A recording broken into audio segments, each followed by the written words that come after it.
Fiskeldi hefur margvísleg áhrif í Vesturbyggð. Í landsbyggðum verður rætt við Rebekku Hilmarsdóttur bæjarstjóra og Sigur Pétursson hjá Arctic Fish sem umsvifa mikið í Vesturbyggð. Framkvæmdastjórinn sér fyrir sér stóraukin umsvif fiskeldis í framtíðinni og bæjarstjórinn segir að fólk vanti til starfa í sveitarfélaginu.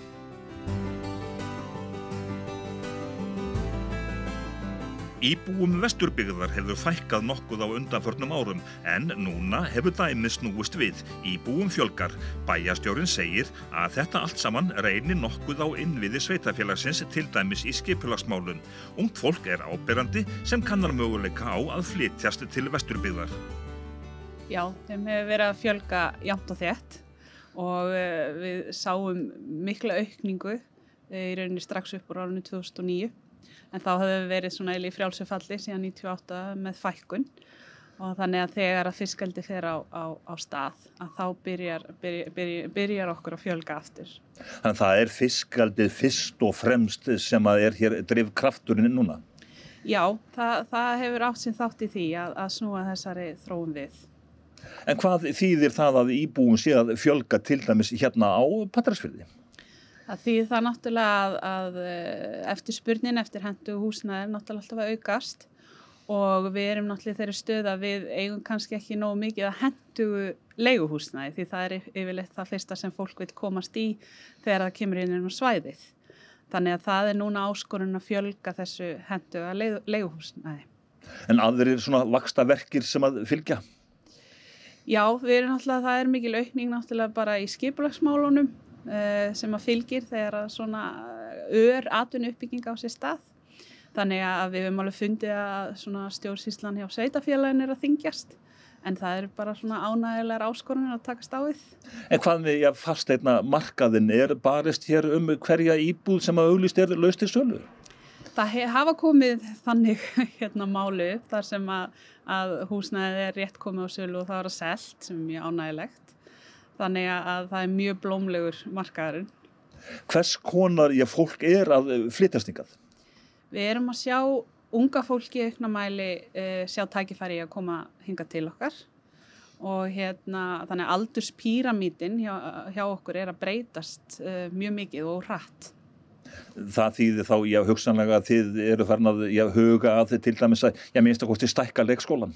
Já, við höfum verið að fást við það verkefni að húsnæðið orðið lítið, þannig að haustið 2019 þá fluttum við elsta árgang leikskólans undir Patreksskóla og erum að fylgjast vel með þessari þróun og þetta hefur gengið ágætlega en það þarf að hugsa í ýmsum lausnum þegar svona lúxusverkefni koma upp á borðið.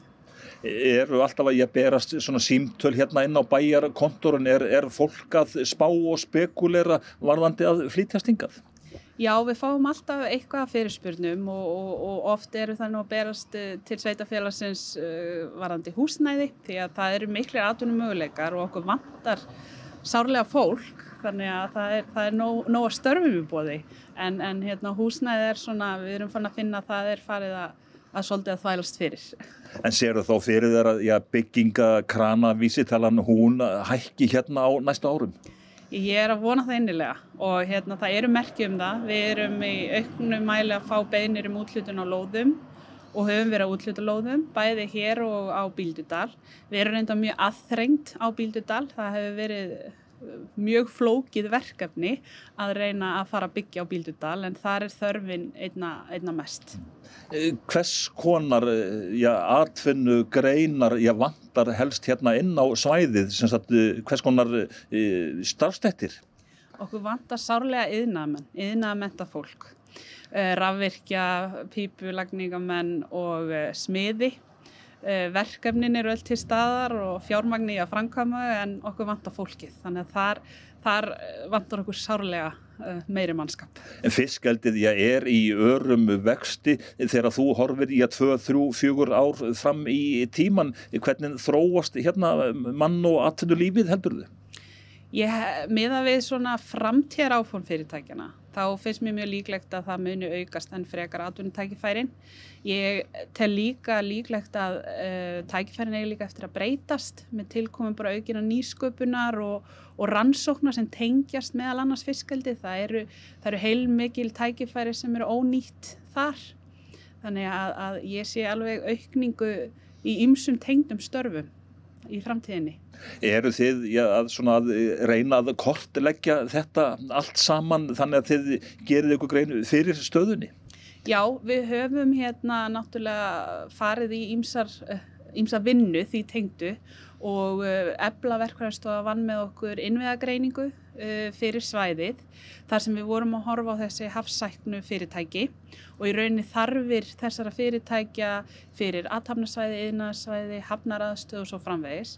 Þannig að við höfum náttúrulega það tæki núna í höndunum til þess einmitt að horfa til þegar við erum að fara í núna eins og endurskoðun á aðalskipulagi og annað þannig að við getum sem sveitarfélag gengið svolítið betur í takt við í rauninni svona framtíðarsýn líka bara fyrirtækjana. En að teikna upp til dæmis aðalskipulag, þetta getur verið tímafrekt og nokkuð flókið á margan hátt. Það er mjög flókið og sérstaklega þegar þú ert kannski með aðþrengt svæði bæði út á ofanflóðahættu og ýmsum öðrum þáttum þá er þetta oft meira en að segja það. En þegar þú horfir yfir sviðið, þessi svokölluðu innviðir, hvernig sveitarfélagið stakk búið til þess að taka við þessu öllu saman? Við hefðum örugglega mátt vera betur undirbúin undir það og skýringin á því kannski þessi hnignun sem var búin að vera í áratugi. Þannig að þetta við reynt á mikið, vatnsveitukerfi, fráveitukerfi og annað þegar svona atvinnuuppbygging verður. En við erum að vinna markvisst í að laga þetta og í rauninni vinna okkur upp þessa viðhaldsþörf sem og erum einnig svona að hugsa í nýjum lausnum þar og það hefur gengið ágætlega en þetta tekur tíma og þetta þarf stundum dálítið grettistak á ýmsum sviðum. Og það hefur bara gengið ágætlega en án efa hefur við mátt vinna það hraðar en með við stærð sveitarfélagsins þá umfangið á því að endurnýja alla þessa innviði það stórt að það þarf meira að koma til. Hvað með aðkomu ríkisins sem að þarf þá að endurbæta hafnir og vegi og svo framvegis? Við höfum verið að fá núna úr Hafnabótasjóði stuðning til þess að fara í hafnaframkvæmdir meðal annars á Bíldudal og þær eru í fullum gangi og lýkur í vor. Við fengum líka í gegnum sérstakt átaksverkefni stjórnvalda fjármagn í landfyllingu til að auka athafnasvæðið á Bíldudal því að það er orðið mjög aðþrengt þar fyrir þau fyrirtæki sem þar eru. Þannig að við höfum sannarlega fengið stuðning í þessi atriði. Það sem að kannski núna pressar á mikið, það eru náttúrulega samgöngumálin sem að Vestfirðingum leiðist aldrei að minnast á. En það eru þessir vegir hér á milli byggðakjarna hjá okkur. Vegirnir eru hreinlega ónýtir bara vegna aukinna þungaflutninga. Og þetta eru samgönguleiðir sem við þurfum að hafa í lagi og sérstaklega núna finnum við það þegar að fjölga fólkinu. Fólk kýs að vera búsett í Patreksfirði eða Tálknafirði og jafnvel vinna á Bíldudal og svo öfugt. Og það ekkert fyrir alla að þvælast 2 fjallvegi á hverjum degi fram og tilbaka. Þú þarft ofta að hafa sterkar taugar yfir háveturinn til að leggja það á þig. En fyrir atvinnulífið þá að hafa samgöngurnar í góðu lagi? Já, það náttúrulega gríðarlega mikilvægt og við fundum það síðasta vetur þegar var í rauninni aukning á þeim dögum þar sem var lokað hér á milli byggðakjarna og erfitt að koma afurðum af svæðinu. Að þá náttúrulega sáum við hversu gríðarleg áhrif þetta getur haft fyrir þessa atvinnuvegi sem eru hérna. Við njótum þess náttúrulega að hafa ferjuna yfir Breiðafjörðinn sem Baldur. Og hann kemur á góðum notum þegar að Klettshálsinn lokast því það er nú ekki óalgengt yfir háveturinn. En ég horfði til framtíðar aðrar atvinnugreinar, ferðamennskan, þar nú margt í pípunum? Já, það er mikill hugur í öllum ferðaþjónum hér og við fengum bara mjög gott sumar svona miðað við hvernig ástandið svona var í upphafi. Við kannski nutum þess að á meðan Íslendingar komast ekki til útlanda þá ákveður þeir að klára að koma til Vestfjarða, þeir sem höfðu aldrei komið hingað. Þannig að það var mikið Íslendingum sem lagði leið sína hingað til okkar og sem var mjög ánægjulegt og við erum náttúrulega með miklar náttúruperlur eins og Látrabjarg og Rauðasand, Selárdal og Friðlandi í Vatnsfirði og svo framvegis, þannig að það er heilmikið margt að skoða hjá okkur og eins inn í þorpunum. Við erum með skrýmslasafni á Bíldudal, Melódíu minningana, við erum líka með afþreyingu eins og Vestfjörð Adventure með, meðal annars hér í Patreksfirðinum. Þannig að það eru heilmikil tækifæri og við náttúrulega myndum vilja sjá ferðatímabilið náttúrulega lengjast. Það er mjög stutt hjá okkur og hefur verið. En hvað heyrið þið svona á í að ferðaþjónustu fyrirtækjum? Er hugur í þeim varðandi frekari uppbyggingu? Já, ég hef allavega ekki verið áskynjun annað. Það er náttúrulega stíga allir kannski valið til jarðar eins og ástandið er í dag en það er í ýmsar svona hugmyndir sem er verið að vinna með hvernig við getum aukið í rauninni afþreyinga möguleika eins og til dæmis hér á Patreksfirði. Ég fögnuðu væntanlega vel þegar að íbúafjöldin fór í 3 stafa tölu 1000. Hvenær heldurðu að þið farið í 1100 eða eigum að segja kannski bara 1200? Já, ég vona að það gerist nú kannski innan svona 1,5–2 ára miðað við fjölgunum sem eru orðið á þessa ári. Þannig að ég er allavega bara bjartsýn þannig til að annað kemur í ljós. Arctic Fish er með umsvifamikinn rekstur í tengslum við laxeldi í Vesturbyggð. Sigurður Pétursson hjá Arctic Fish þekkir vel til þessara mála. Hann álítur að starfsmenn fiskildis fyrirtækja séu hátt í 300 fyrir vestan og geti hæglega fjölgað, jafnvel þrefalt. Jú, hún er ennþá ekki stór ekki á heimsvísu, en hún skiptir ansi miklu máli fyrir ekki stærra byggðarlag heldur en þarna eru. Og á þessu ári erum við að slátra eitthvað kringum 20.000 tonn, allir vestur í heildsinni. Og það er svona í takti við í magni við það sem er að koma að þorski á landi á þessu stað. Þannig að í verðmætum kannski 2–3 sinnum meira, þannig að þetta skiptir miklu máli. Hversu margir starfa við fiskeldi hérna fyrir vestan núna? Ég er svona skjót á að það sé eitthvað staðar kringum 250–300 manns í beinustörfum. En afleidd störf? Það hefur stundum verið að tala um að það sé hvert starf myndi skapa 1 í viðbót. Svona eitthvað staðar af því bilinu. Það getur verið önnur 200 störf eða svo. Er þá hægt að halda því blákalt fram að fiskeldið sé viðspyrna atvinnulífsins á Vestfjörðum? Já, ég held að það sé líka bara augljóst fyrir þá sem þangað sækja og koma og skoða hvað hefur verið að gerast undanfarnum árum. Já, það er viðspyrna og við eigum samt fullt að tækja hörum eftir. Ef þú horfir í 2–3 ár fram í tíman, hvað er í pípunum í raun og veru hjá fiskeldis fyrirtækjum hérna fyrir vestan? Jú, auðvitað erum við svolítið bundið því hvernig stjórnvöld fylgja eftir sem og innviðir sem eru á staðnum. En svona miðað við það sem er búið að meta í burðarþolsmati, að þá getum við verið að þrefalda magnið með það sem er í dag. Þannig að það er hægt að taka ansi stór stökk ef allt fylgir eftir. Og hvað þýðir það þá í mannafla?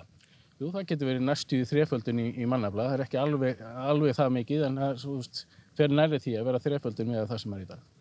Hvað með ýmsa uppbyggingu eins og fröð, plastkassa, verksmiðju og svo framvegis? Jú, ég held að við séum bara sjá ýmislegt í takti við það þegar í dag. Ég finna það eru þegar komnar 2 vinnslur sem eru að fullvinna eldisafurðir á Vestfjörðum og ég finna það er bara hrein viðbót.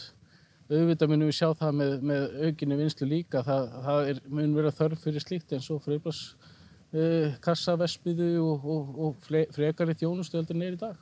Þeir innviðir sem eru til staðar á Vestfjörðum, eru þeir að þjónusta fiskeldið með ásættanlegum hætti? Ég myndum fyrst segja að það sem við höfum með okkur er fólkið og umhverfið sem er kringum okkur. Það er ofboðslega mikilvægt og það mikilvægasta. Ég held að flestir þekkja þegar við erum að tala um innviði eins og með vegasamgöngur og annað hvar við erum stödd. Annars vegar erum við með Vestfirði sem að hinga til hafa næstu verið skipt í tvennt En það ýmislegt að gerast þar. Ég meina bara í þessu mánuði öllu líkindum í október mun göngin opna í Dýrafirði. Það bara mikil samgöngubót. Þannig að það ýmislegt sem að samt þarf að bæta en við erum á góðri leið. En þau störf sem að ég verða til í framtíðinni, hvers konar störf er þetta? Er þetta sérhæfð störf? Já, það nú þegar. Ég meina þetta eru sérhæfð störf á margan hátt. Þó að þetta sé sjávarútvegstengt, þá segjum við stundum að við erum meiri bændur heldur en sjávarútvegsaðilar. En þetta svona sambland þessu tvennu. Ég meina þegar í dag erum við með í okkar liði, auðvitað fiskeldisfræðinga, við erum með gæðastjóra, líftækni, líffræðing, verkstjóra, verkfræðing, bókhaldsþekking og allt þetta. Þetta fullt af sérhæfðum störfum sem að mun ábyggilega aukast til framtíðar. Þetta líka grein sem á fullu ferð í tækniuppbyggingu. Fiskeldi umdeilt. Hvernig sérðu fiskaldið þróast á næstu árum svona tæknilega séð? Jú, það umdeilt og það líka umdeilt kannski út af því hvernig umræðan Umræðan svolítið eins og það hafi ekkert gerst í 50 ár, eins og ef við tökum laxeldið, sem að hefjast í Noregi svona upp úr 1970 í sjóeldinu. Margt gert á vanefnum á þeim tíma. Ég meina það var bara verið að setja saman einhverjar kvíahringi og net í, en það hefur orðið mikil þróun og þá mun verða miklu meiri þróun þegar framleiða stundir. Það mun vera mikil þróun í fóðri sem hefur sérstaklega verið að gerast undanförnu. Þetta náttúrulega stærsti hluti kolefnissporsins, þótt að þetta sé mjög umhverfisvæn framleiðsla dýrapróteina og eins og allra umhverfisvænasta sem að þekkist. Þá 90% af þessu kolefnisspori tengist fóðrinu. Þannig að þar mun verða mikil breyting á komandi tíð, sem og líka bara kynbætur í sjálfu eldinu,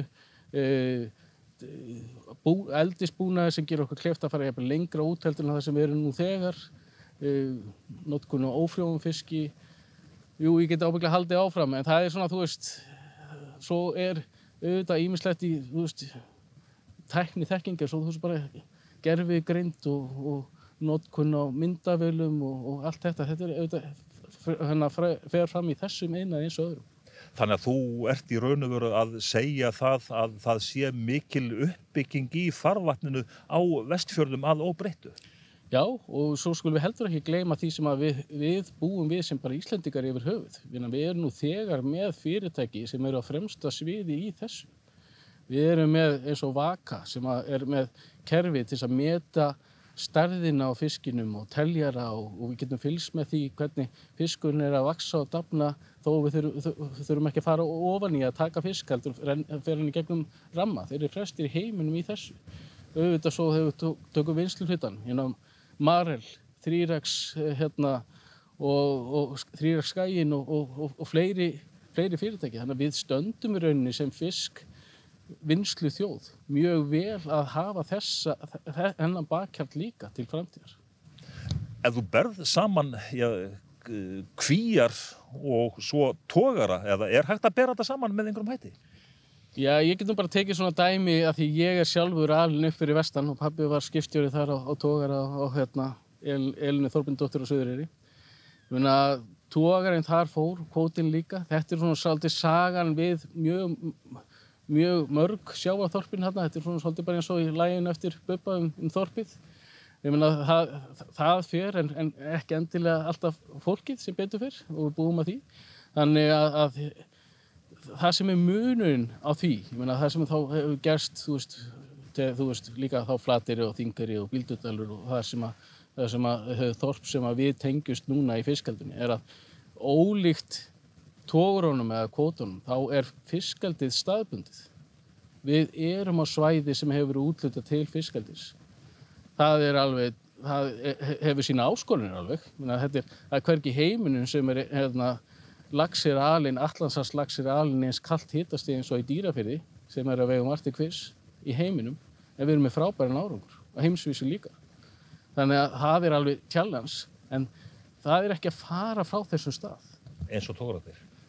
Já, eins og togararnir geta gert. Og sama við seiðaeldisstöðunum. Við höfum byggt stærstu, Arctic Fish hefur byggt stærstu fasteignir sem hafa risið á Vestfjörðum, rúmlega 10.000 fermetrar bygging og gífurlega mikil fjárfesting, fullkomin vatnsendurnýting og bara sennilega eins og fullkomnasta seiðastöð í heimi.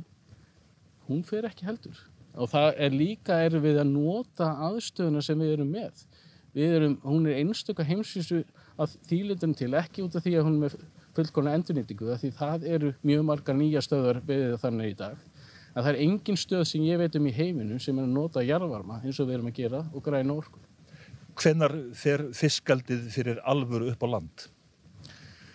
Jú, skulum bera það saman. Ég meina, nú erum við til dæmis akkúrat í þessari viku að taka úr Patreksfirði fisk sem nú komið 6,5 kíló upp úr sjó eftir aðeins 16 mánuði.